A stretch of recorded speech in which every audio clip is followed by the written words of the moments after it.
Everybody that's struggling is going through a belief system. They are manifesting that struggle unconsciously. They're not doing it with intent. That's why I can't say that they're doing something that is shooting themselves in the foot, because they're not doing it with conscious intent. It's coming from their unconscious program. You can't talk negative and expect to live a positive life. You can't talk defeat and expect to have victory. You can't talk lack, not enough, can't afford it, never get ahead, and expect to have abundance. If you have a poor mouth, you're going to have a poor life. If you don't like what you're seeing, start sowing some different seeds. You have to really face the ruthless reality, the ruthless truth, that what you're getting in your life is a direct result of your beliefs. Your beliefs are controlling your thoughts are controlling your actions are controlling what the experience you're getting out in the real world. So back it all the way to the beliefs again. We got to find out, what are the beliefs creating the reality you have? Change those beliefs. You're going to have different thoughts, you're going to have different actions, you're going to have different results. It's going to be this domino effect. It's got to start, not with the actions out here. It is one way to begin it, but I find it easier, more efficient and effective to come all the way back. Start there. Power begins from within. If you're aware of who you are, if you're aware of what you're good at, what you're not good at, if you're able to see how emotions kind of govern your life, if you can learn what your weaknesses are and how to control them, you can't ever get complete control, but awareness is almost enough. Slowly through this process of knowing who you are and understanding other people and how they operate so you don't make stupid mistakes in life, you can increase that little tiny margin more and more and more, and you will be a person of power. See, the way in which we operate, ladies and gentlemen, it's a manifestation of what we believe, what's possible for us. Whatever you've done up to this point, all that it really is a duplication, it's a reproduction of what you believe subconsciously that you deserve and what's possible for your life. Most people operate out of their personal history, out of their memory, things they've done, things they've experienced, things they've seen, things that they have observed. What I'm suggesting that you operate out of a larger vision of yourself. I want you to see yourself doing what you want to do, experiencing what you want to experience, having what you want to have, doing what it is that gives your life some meaning and value. Operate out of your imagination, not your memory. Because whenever you look at where you want to go, I'm wanting to warn you, you will have some conversation back here after you go through the data that you've experienced in life saying you can't do it. And so what you want to begin to do is ignore that inner conversation. Start putting the right things in. Now, we live in a time in society where there's so much great information, whether it's a podcast, whether it's inspirational interviews, whether it's books or the lives of some of the people we looked at earlier.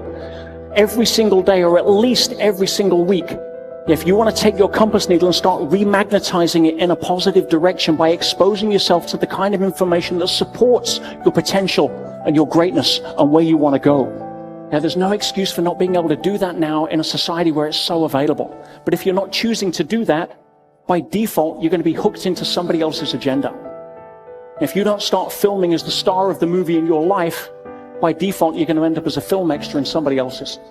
Remember this, you're the lead character in the story of your life, and the person who controls that script is you and your God.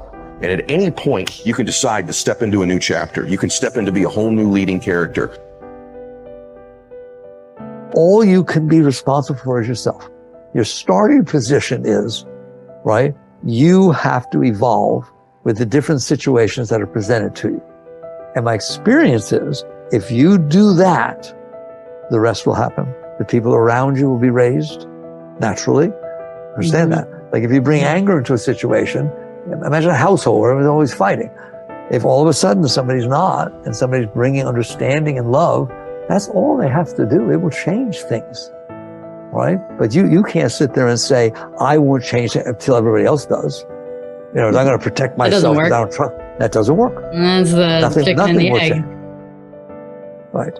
So that you're asking, I'm just not surprised. I said, such big things, all right? It's like, can it be better? Of course it can be better, but it requires that everybody work on themselves. When you saw this depressed thoughts coming in, or these self-sabotage thoughts coming in, what did you shift it with affirmations, with different thoughts? What did you start to say? It was just the awareness, that, as I said, the very first stop light where I started all of a sudden to listen while I'm waiting for the light. It was like the first time I tuned in and go, what the hell are you thinking? That was the most important thing, because then the habit of not going there anymore, starting to realize, this is why am I thinking this negative thing? Turn around, make a positive statement right now, because that negative one is taking you on and just a repetition of this behavior become habitual. So, and habits are great. Why? No effort. I love habits. Why? You don't even have to think about them. They do it automatically, So if you put in these really great habits, you can walk through the day and think anything you want, do anything you want, and your habit, if they're good ones, will just guide you perfectly through here without even being involved with thinking. That's the game. The game is, what is heaven to you? Then program that's your life. And then guess what? The 95% of the day manifesting heaven while you're not even thinking about it. And the way that you countermand the fear of failure, whenever you think of something that is fearful, you say the words which override these words. The words are, I can do it. I can do it. I can do it. I can do it. Tell your kids you can do it. Tell your spouse you can do it. Tell your friends you can do it. Tell people who are looking at a new challenge you can do it. Start a business you can do it. Call on a big customer you can do it. Just tell people you can do it, because every single time you reinforce somebody else, you reinforce your own courage. What is the word encourage? It is to instill courage into. When you encourage other people, you actually encourage yourself. And remember, fear is the big enemy. Our job is to get rid of this fear of failure. This fear of failure that holds us back and paralyzes us. Imagine if you weren't afraid of anything in the whole world, what a difference it would make. Imagine if you were guaranteed a success in anything. If somebody waved a magic wand and said, whatever you do from now on, you'll be successful. And you went out here and you could do anything, call on anybody, go anywhere, start anything, try anything, and you'd be successful. We don't realize how much of a role fear plays in our life until we think what we would do if we didn't have any. The brain is made up of two types of cells, neurons and glia, and it's pretty much complete at the 8th month of pregnancy, with twice as many neurons as the adult version. As we age, neurons that aren't used don't fit the required job, or are simply too weak, will be pruned away in a process known as neural Darwinism. Therefore, the assumption is that as we age, our capacity to learn and retain information diminishes. But it's not true. If you don't use your brain, then of course you will lose it, but that has nothing to do with age. In truth, the brain is much more pliable than we first thought. It is able to change as our environment and experiences change. We can learn, and more importantly, unlearn. Whenever you carry out certain behavior or think a thought, a neural pathway is created. If that behavior or thought is repeated often enough, the pathway becomes more fixed and turns into a neural superhighway. When those superhighways are positive, it's great.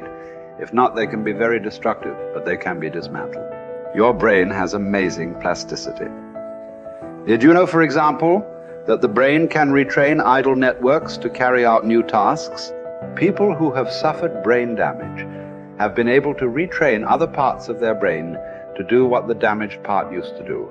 And this basic plasticity remains, regardless of age. Your brain can renew itself, learn and rewire, and you don't need to sit in a classroom to do so. It is possible through new thought, new actions, and new emotions. Researchers divided a test group into 4. The first group were asked to physically practice a one-handed 5-finger exercise on the piano. Group 2 were to play the piano randomly, and Group 3 were asked to watch Group 1 memorize the exercise and mentally rehearse it only while Group 4 did nothing.